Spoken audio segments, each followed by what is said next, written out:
Everyone, मैं किंजल तिवारी आप सबका यहाँ पर स्वागत करती हूँ। हम बीए पढ़ रहे हैं जिसमें चैप्टर नंबर 1 हमने चालू किया है। उसमें हम संचालन के 3 स्तरों के बारे में पढ़ रहे हैं, जिसमें से 2 स्तर जो है उच्च स्तर और मध्य स्तर, उसके बारे में इसके पहले के वीडियो में पढ़ चुके हैं। अब जो तीसरा और अंतिम स्तर है निम्न स्तर, उसके बारे में आज हम यहाँ पढ़ेंगे। तो शुरू करते हैं अपना प्रश्न। तो ये रहा अपना निम्न स्तर। जो निम्न स्तर है उस स्तर को निरीक्षकों का स्तर, कार्यकारी स्तर और तीसरा जो नाम है वो है प्रबंधकीय स्तर कहते हैं। यानी निम्न स्तर जो है उसके 3 और नाम हैं जो हमको याद रखने हैं। निम्न स्तर को निरीक्षकों का स्तर, कार्यकारी स्तर और प्रबंधकीय स्तर भी कहा जाता है। फिर दूसरा जो पॉइंट है वो है इस स्तर में, मतलब जो निम्न स्तर है उसमें कौन काम करता है। तो निरीक्षक काम करेंगे। निरीक्षक मतलब आप सुपरवाइज़र बोल सकते हो। जॉबर्स मतलब जो डेली जो काम करते हैं वो, और फॉरमैन का समावेश होता है। फॉरमैन मतलब जो टेक्निकल काम से जुड़े हुए होते हैं उन्हें फॉरमैन कहा जाता है। तो ये 3 लोगों का समावेश निम्न स्तर पर होता है। फिर इस स्तर पर संचालन का कार्य अल्प मतलब थोड़ा, संचालन मतलब जो दिमाग से संबंधित जो काम है, मतलब जो सोचने का काम है, निर्णय लेने का काम है, उद्देश्य निश्चित करने का काम है, ऐसे सारे कार्य यहाँ पर कम होते हैं और प्रबंध का कार्य अधिक होता है। प्रबंध यानी जो छोटे मोटे दैनिक कार्य होते हैं वो। ठीक है, तो ये पॉइंट इसके लिए इम्पॉर्टेंट है। ये आता है 1 मार्क में कि संचालन का कार्य अल्प और प्रबंध का कार्य अधिक कौन से स्तर पर होता है, या फिर निम्न स्तर में किन लोगों का समावेश होता है। ऐसे प्रश्न आते हैं तो ध्यान रखना है। अब बढ़ते हैं इसके कार्य की तरफ। तो जो पहला कार्य है वो है श्रमिकों के कार्यों का निरीक्षण करना। मैंने कहा था ना, यहाँ पे निरीक्षक आते हैं। निरीक्षक का मतलब सुपरवाइज़र। तो जो ये सुपरवाइज़र होंगे वो श्रमिकों के कार्यों को सुपरवाइज़ करेंगे, निरीक्षण करेंगे कि वो ठीक से काम कर रहे हैं या नहीं। अगर उनको काम करने में कोई दिक्कत है तो ये उनको गाइड करेंगे। फिर जो दूसरा कार्य है वो श्रमिकों के अनुशासन में वृद्धि हो ऐसे प्रयत्न करना।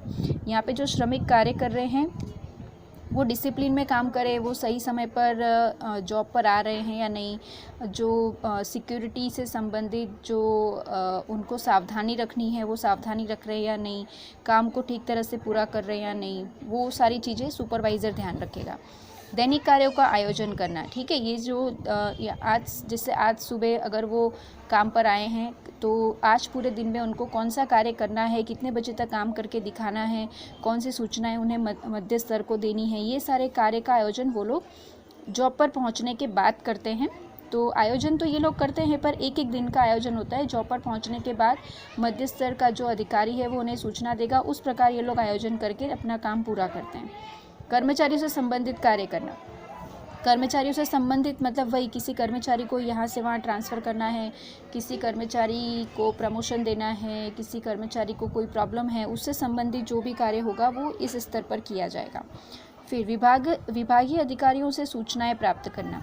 विभागीय अधिकारी मतलब जैसा अब इसके पहले के वीडियो में मध्य स्तर में हमने पढ़ा था, अलग अलग विभाग होते हैं, जैसे उत्पादन का विभाग, क्रय का विभाग, वित्त का विभाग, विक्रय का विभाग। तो वो अलग अलग अधिकारी हैं, वो अपने विभाग से संबंधित सूचनाएं इन श्रमिकों को देंगे, तो उन सूचनाओं का पालन करना।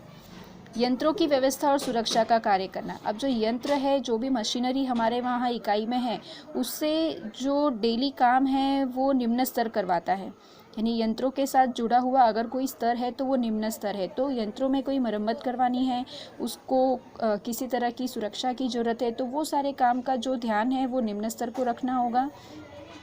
फिर कच्चे माल की पूर्ति करना। कच्चा माल मतलब रॉ मटेरियल, यानी हम जो भी उत्पादन कार्य कर रहे हैं उसके लिए जो बेसिक चीज़ें हैं, जैसे अगर हमें सूती कपड़े बनाना है तो जो रुई है, जो सूत है, वो हमारे लिए कच्चा माल कहा जाएगा।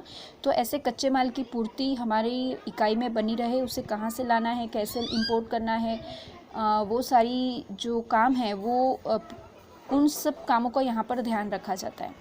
फिर कर्मचारियों के प्रश्नों का समाधान करना। ये जैसे ऊपर कहा था वैसे ही है, उनको कोई प्रॉब्लम है तो उस प्रॉब्लम को सॉल्व करना। फिर उच्च स्तर के निर्णयों और नीतियों का अमल करना। ठीक है, उच्च स्तर जो भी निर्णय लेगा, जो भी नीतियाँ बनाएगा, जो भी नियम बनाएगा, उन सभी निर्णय और नीतियों का पालन निम्न स्तर को करना होता है। फिर श्रमिकों के सुझाव और शिकायत उच्च स्तर को भेजना। जो भी श्रमिक यहाँ पे काम कर रहे हैं, फॉरमैन है, जॉबर है और निरीक्षक भी आ गए उसी में, अगर वो कोई सुझाव देना चाहते हैं इकाई के अच्छे के लिए या उन्हें इकाई से संबंधित कोई कंप्लेन है, तो वो दोनों चीज़ें वो उच्च स्तर को पहुँचाएंगे। और उच्च स्तर मतलब जब ये जो ये कंप्लेन है वो निम्न स्तर डायरेक्ट उच्च स्तर को नहीं पहुंचा सकते हैं, वो अपने तरीके से कंप्लेन को लिखकर मध्य स्तर को देते हैं और मध्य स्तर उसे रिपोर्ट के फॉर्मेट में कन्वर्ट करके उच्च स्तर को देता है, जिस तरह से उनकी जो भी शिकायतें हैं वो दूर की जाती हैं।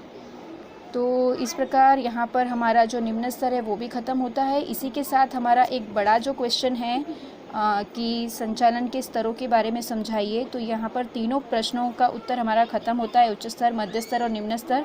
इसके साथ ही जब मैंने ये स्तरों के बारे में बताया था तब मैंने इसकी आकृति भी बताई थी जो त्रिभुज आकार में थी, उस तरह से ही हमको एग्ज़ाम में बनानी है।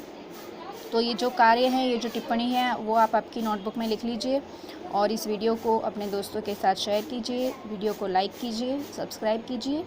और आज के लिए इतना ही है। Thank you everyone, bye bye.